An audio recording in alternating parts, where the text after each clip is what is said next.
Dishonored is a game about revenge, stealthy missions, dark magical powers, and, a civilization powered by whale oil. Yes, most technology in the first Dishonored game runs on whale oil, which has led some to place it in a new genre of game, Whalepunk. Today, I'm going to take a look at whaling in Dishonored, as well as how it compares to historical whaling practices in real life.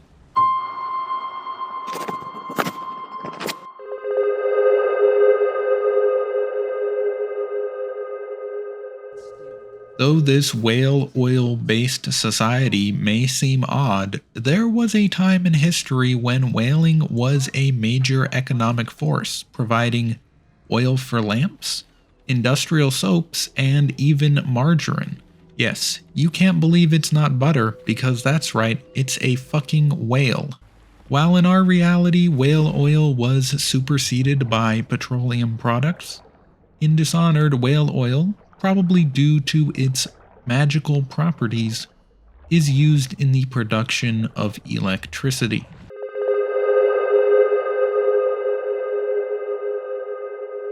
As a species, we've done a lot of terrible things to the natural world, and the practice of industrial scale whaling from the 18th to the 20th centuries has to be among the worst. I think we can all agree that whales are among the most intelligent creatures on our planet, possibly even more intelligent than some of you. While some cultures have relied on small-scale subsistence whaling for centuries, which is a complicated topic that should be debated in the comments section, there's a stomach-churning evil to the mass slaughter of whales as part of commercial whaling. This video is going to dive into that, so consider yourself warned.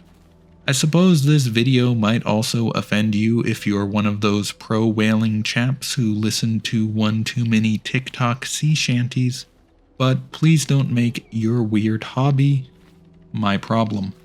Honestly, based on the historical information I've read for this video, we are quite lucky that there are any whales around today at all. These creatures were slaughtered in the millions, and whales aren't very fast at repopulating. So the whales we see today are just a slim fraction of their former number.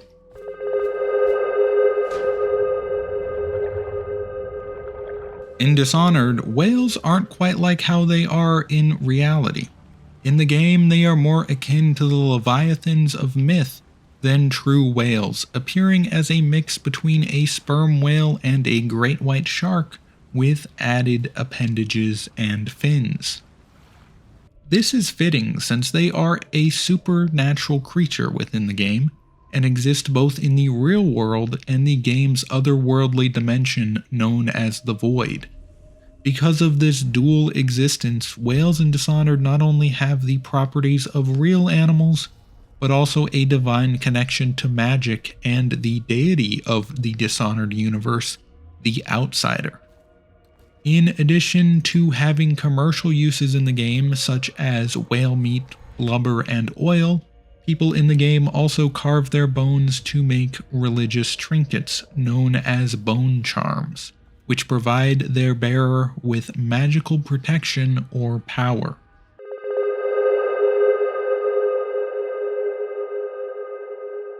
Much like in the world of Dishonored, historical whaling drove ships and men to the far-flung reaches of the world. During the late 1700s and early 1800s, whaling was quickly approaching its peak, and many of the baleen whales in the Atlantic Ocean were either facing extinction or exceedingly rare. This meant journeys to the most remote oceans of the Earth, such as the Bering Strait between Siberia and Alaska, and the vast southern oceans surrounding Antarctica. Additionally, in both Dishonored and real life, whales are migratory species, so whalers would also need to follow them to new areas, depending on the time of year. The drive to hunt whales and other marine mammals filled in many of the last remaining blank spots on the map, and included some of the few places on Earth that the European explorers actually discovered. These are places such as the Prince Edward Islands and the South Georgia and Sandwich Islands, which are ice-blasted lands just north of Antarctica. Of course, it would have been nice if these places hadn't been discovered by folks who intended to plunder them. During the Whaling Age, some of these islands would become home to small settlements for whalers and sealers to take shelter. And they would need shelter because the Southern Ocean is known to be one of the roughest on the planet. Icy winds and rogue waves abound in the reaches of the sea around Antarctica. It's one of the harshest environments on Earth, and only the planet's toughest creatures, such as penguins, can survive here. It's kind of a shame we don't go to a place like this in Dishonored. I would love a level set on a remote whaling station where the goal is to assassinate a corrupt whaling captain. I can only hope that a future game or DLC focuses on this.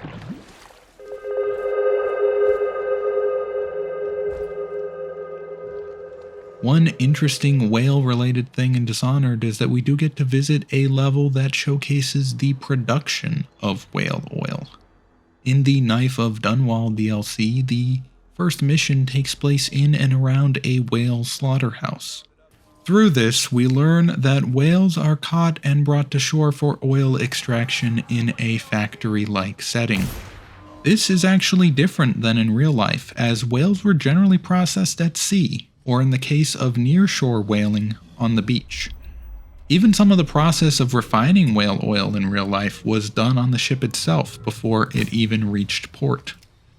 One reason for the whale oil factories in Dishonored may be the increased potency of whale oil in the game, which is more akin to that of fossil fuels. In Dishonored, it seems like the whales can be kept alive for some time after being brought ashore.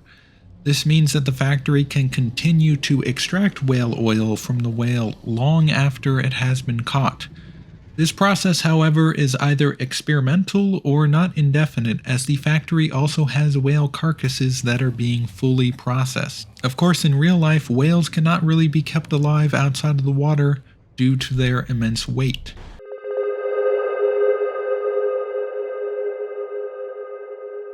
Whaling, of course, was a dangerous gig, having all the dangers of being a sailor or fisherman combined with the additional dangers of hunting and hauling a multi-ton creature aboard a vessel in rough seas. In Dishonored, the whales seem both larger and more terrifying than in real life.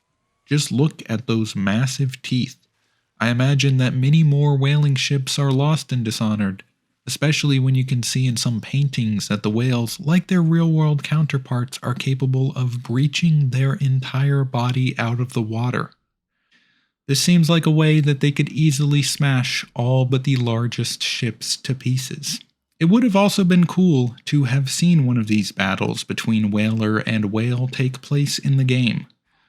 Probably this wouldn't fit with the core stealth gameplay, but it still would have been unforgettable if they could have pulled it off.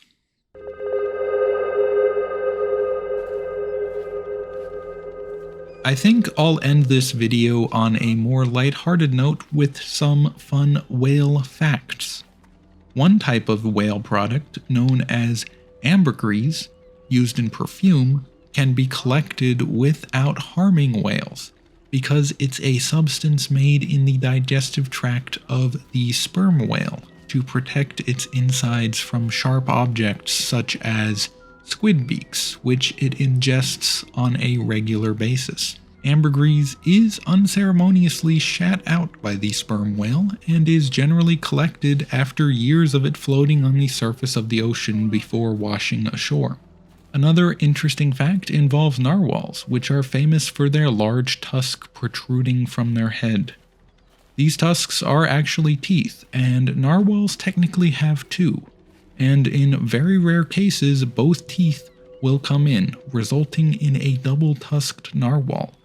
Honestly, it would be very cool if a future Dishonored game explored a species of whale with a narwhal-like tusk. Bowhead whales, which are baleen whales found in cold Arctic waters, have a remarkably long lifespan, which has been confirmed to be up to 200 years, but could be even longer. One of my favorite whales, the strap-toothed whale, has 2 teeth which encircle its jaw, nearly preventing it from opening its mouth.